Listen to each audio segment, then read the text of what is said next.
जय श्री कृष्ण, जय श्री राम। दोस्तों, आज हम आपके सामने में एक ऐसा गूढ़ रहस्य का कहानी लेके आए हैं जो वाकई में बहुत ही अद्भुत है। तो दोस्तों, मैं आर के अध्यात्म ज्ञान विज्ञान से आपका प्रिय मित्र।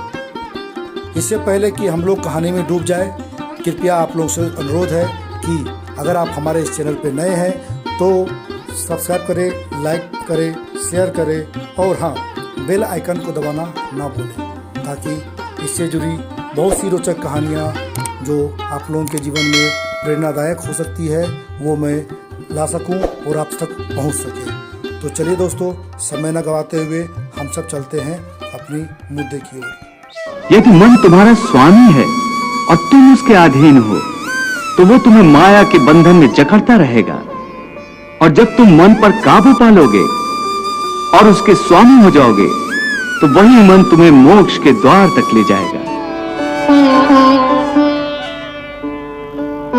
हे मधुसूदन, ये कहना तो बहुत आसान है कि तुम मन पर काबू पालो, मन के स्वामी बन जाओ, परंतु यही तो सबसे दुष्कर कार्य है। हे केशव, मन तो वायु की तरह चंचल है। जिस प्रकार बहती हुई हवा पर काबू पाना असंभव है, इसी प्रकार इस चंचल मन को अपने अधीन करना अति दुष्कर काम है। हे अर्जुन, तुम्हारा यह कहना सत्य है कि मन अति चंचल है, उसे अपने वश में करना बहुत मुश्किल है। मुश्किल है जनार्दन, असंभव है। नहीं अर्जुन, मुश्किल अवश्य है, परंतु असंभव नहीं है। तुम्हारा कहना है कि मन को वश में करने का कोई तरीका, कोई साधन भी है? अवश्य है। क्या है वो तरीका?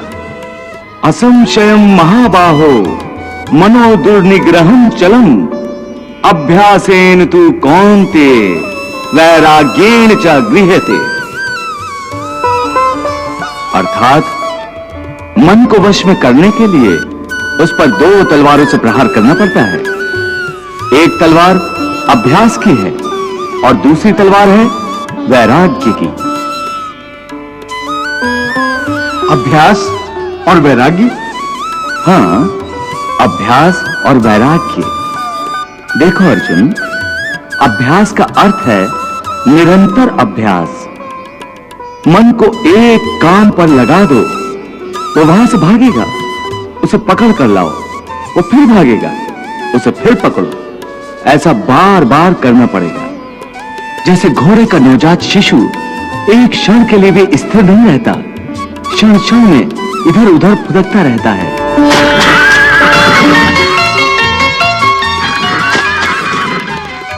उसी प्रकार मन भी क्षण क्षण में इधर उधर फुदकता रहता है। एक चंचल घोड़े की तरह मन भी बड़ा चंचल होता है, और ऐसे चंचल मन को काबू करना उतना ही कठिन है जैसे किसी मुंहजोर घोड़े को काबू करना।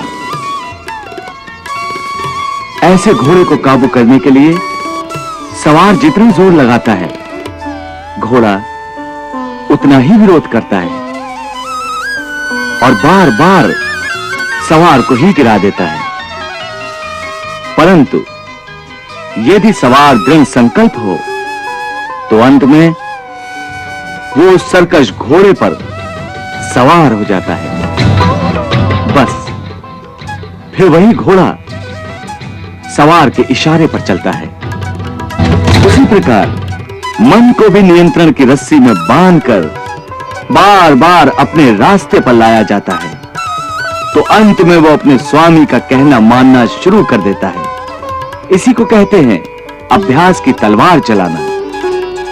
जब अभ्यास की तलवार से ही मन ठीक रास्ते पर आ जाए, फिर वह दूसरी वैराग्य की तलवार की क्या आवश्यकता है? उसकी आवश्यकता इसलिए है कि एक बार ठीक रास्ते पर आ जाने के बाद मन फिर से उल्टे रास्ते पर न चला जाए, क्योंकि उल्टे रास्ते पर इंद्रियों के विषय उसे सदा ही आकर्षित करते रहेंगे। मिथ्या, भोग, विलास और काम की तृष्णा उसे फिर अपनी ओर खींच सकती है। इसलिए मन को यह समझना जरूरी है कि वो सारे विषय भोग मिथ्या हैं, असार हैं, योग माया के द्वारा उत्पन्न होने वाले मोह का भ्रम है।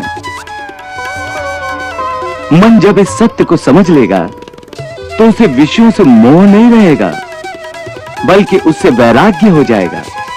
और यही वैराग्य की तलवार का काम है कि वो विषयों के मोह को काट के मन को सन्यासी बना देती है।